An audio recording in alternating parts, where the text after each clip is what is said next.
Thank you for joining Wars of the Roses as we continue with part 42, lesson 41 of the Illuminated Faith, Mystical Interpretation of the Gospel of St. John by R. Swinburne Clymer. Lesson 41. He who has found the Father has become part of the Father and receives life from him. St. John, chapter 15, 1 through 16. 1.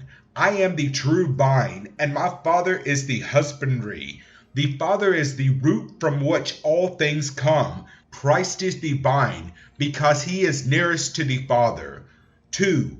Every branch in me that beareth not fruit, he taketh away, and every branch that beareth fruit, he purgeth it, that it may bring forth more fruit.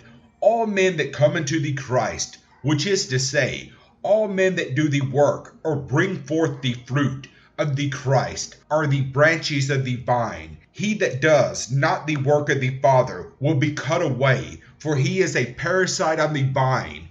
The good husbandry cuts away the parasites and they die, and the good vine brings forth more fruit. 3. Now ye are clean through the word which I have spoken unto you. 4. Abide in me, and I in you, as the branch cannot bear fruit of itself, except it abide in the vine. No more can ye, except ye abide in me.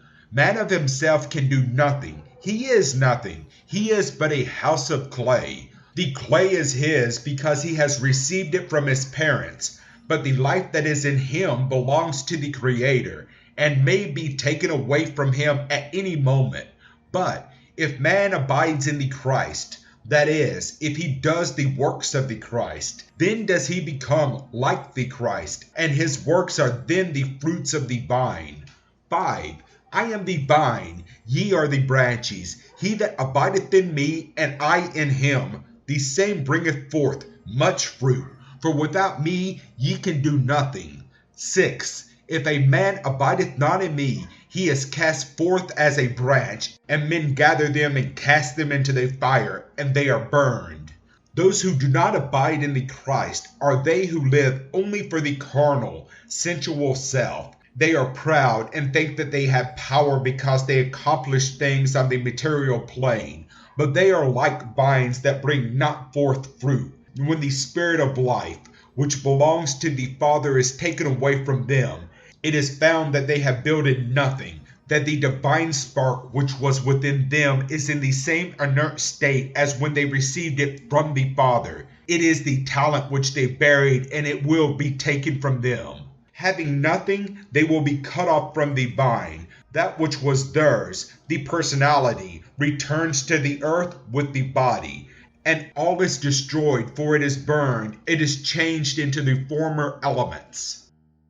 7. If ye abide in me, and my words abide in you, ye shall ask what ye will, and it shall be done unto you. 8. Herein is my Father glorified, that ye bear much fruit, so shall ye be my disciples. When we live according to the divine law and do the works that are in harmony, we bring forth much good fruit. As we bring forth good fruit, so do we build the soul that shall live. When illumination comes to us, then do we glorify God, for to become like him is to glorify him. 9. As the Father hath loved me, so have I loved you. Continue ye in my love. 10. If ye keep my commandments, ye shall abide in my love, even as I have kept my Father's commandments and abide in his love. This is to say that, if we keep the divine law and do the works that the divine law gives us to do, then do we abide in the love of the Father and become the Son of the Father, which is also the Christ. 11. These things have I spoken unto you, that my joy might remain in you, and that your joy might be full. 12. This is my commandment, that ye love one another as I have loved you. Greater things can no man do than to love others. Not only shall he love his friends, or those that do good to him, but also those that he thinks are his enemies and that do ill to him. For If he knows the divine law, he will understand that none can be his enemy except that one that dwells within him. If he knows the Christ and does the will of the Christ, he can have no enemies. But if he does the will of the flesh, the carnal and sensual self, there is an enemy within. 13. Greater love hath no man than this, that a man may lay down his life for his friends. If we are willing to give the life, which is the desires of the flesh, for the life of the soul, then we have done the greatest thing that man can do. For as we take the life of the flesh, we transmute the desires of the flesh into qualities of soul, which becomes the Christ, the life everlasting. 14. Ye are my friends, if ye do whatsoever I command you.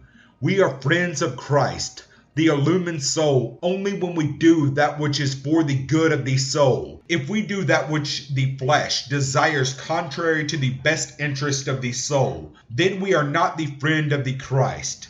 15. Henceforth I call you not servants, for the servant knoweth not what his Lord doeth, but I have called you friends. For all things that I have heard of my Father I have made known unto you. Man is a servant only so as long as he must serve another, so long as he cannot be the master himself. When he has overcome, he is no longer a servant, but he is a fellow worker with all those who have become the sons of the Father. 16. Ye have not chosen me, but I have chosen you, and ordained you, that ye should go and bring forth fruit, and that your fruit should remain, that whatsoever ye shall ask of the Father in my name, he may give it to you. To ask in his name means to ask that which the divine law grants to all those that obey its dictates. If we so live as to become the sons of the Father, then may we ask that which belongs to the sons of the Father. It is by right ours and will be granted to us. Thank you for watching, and please don't forget to like, share, subscribe, and comment. And if you can, please consider donating to Wars of the Rosies. Links to PayPal and Patreon are in the description. Thank you so very much.